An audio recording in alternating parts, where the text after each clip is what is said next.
Pakistan, the country where an immigration officer offered us tea and added me on Facebook. The place where a taxi driver stopped to buy us free drinks.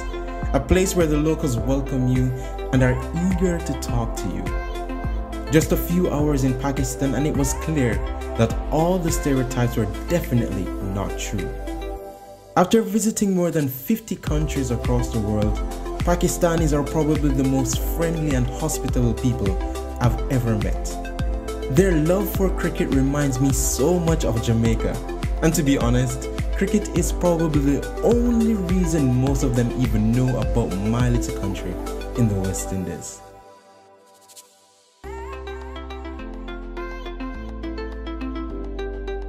But there were some that surprised me with how much more they know about Jamaica.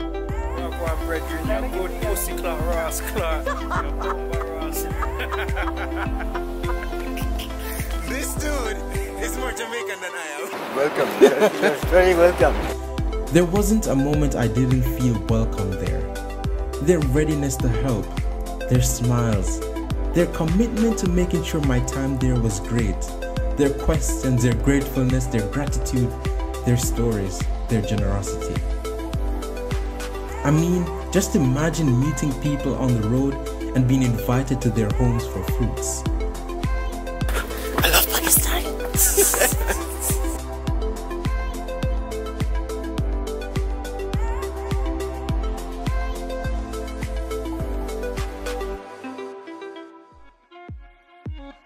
We just kind of pointed and say, yeah, bring me that.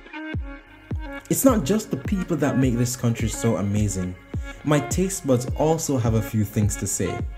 With the first stop being the food capital of Pakistan, Lahore, food was the first thing on our agenda.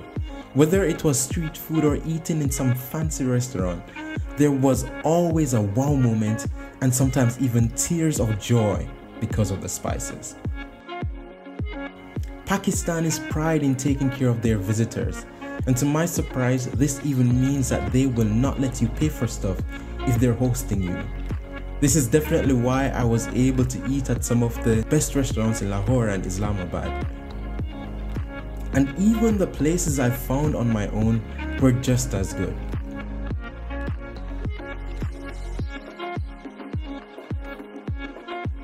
Yeah, the chili's just right there.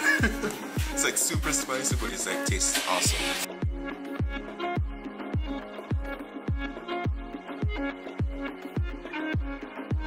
It was really surprising just how cheap the fruits were. And the craziest thing was that some places even allow tourists to pick fruits completely free. Oh, and next time you get to eat apricots, you might want to crack the seeds open and enjoy the treat.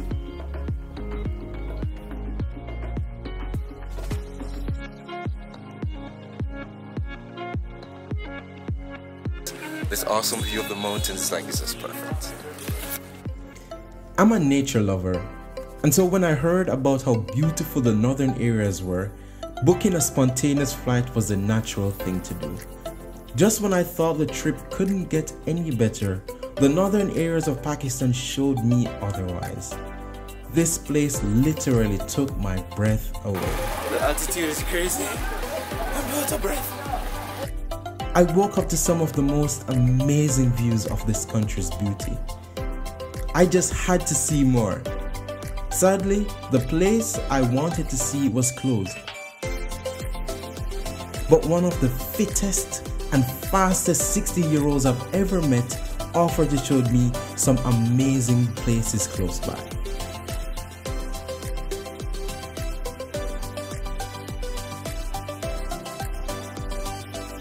But I still wasn't satisfied. I still wanted to see more. I just had to climb one of those mountains. Seeing this mountain towering above the valley made it the obvious target.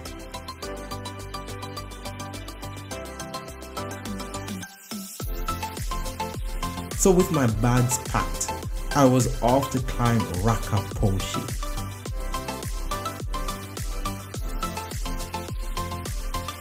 Dusty path below my feet and breathtaking views to soothe my eyes. Eventually I got to the first stop 3 hours later. I have no more. Hey, going. After a well-deserved break and a cup of Pakistani tea, the journey to the base camp continued. 2 more hours of trekking, talking with the locals, So what, you went to the base camp? and being blown away by the country's landscape, I started seeing what could be the destination. These glaciers are just so majestic. I had never seen glaciers before. Seeing them and hearing them was the ultimate mixture of emotions.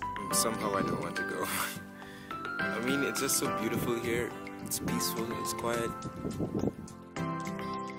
There I was, a Jamaican more than halfway across the world, feeling happy that I didn't listen to people who said I shouldn't go to Pakistan. Ready? But that's simply the beauty of travel. You just have to discover for yourself. But what did I discover? Pakistan is a real champion.